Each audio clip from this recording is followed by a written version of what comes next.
Cyber cheatings అనేది మరీ దారుణంగా తయారైపోతున్నటువంటి పరిస్థితి. దానికి సంబంధించినటువంటి ఒక సజీవ సాక్ష్యం సిబిఐ అధికారులు అని చెప్పేసి ఒక మాజీ ఎమ్మెల్యే ఏకంగా మాజీ ప్రజాప్రతినిధి దగ్గర నుంచి 48,49,000 రూపాయలకు లూటీ చేశారట.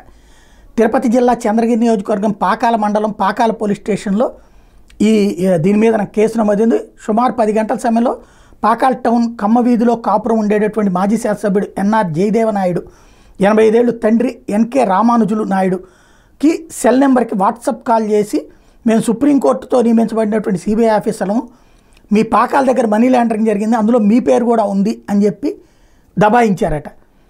దబాయిస్తే అబ్బాయి మాకేం సంబంధం లేదు అంటే మీ అకౌంట్లో ఉండే డబ్బులు మొత్తం మేము చెప్పే అకౌంట్కి వేస్తే అప్పుడు దాన్ని మొత్తం కరెక్టా కాదని మేము వెరిఫై చేస్తాం, లేదు అట్లా చేయరంటే కనుక వచ్చి మిమ్మల్ని అరెస్ట్ చేయబోతున్నాం అని చెప్పారట.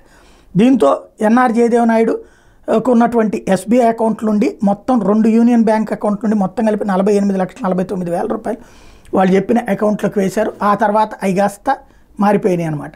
ఇప్పుడు దీని మీద సైబర్ క్రైమ్స్ ఇన్వెస్టిగేషన్ ప్రారంభించింది.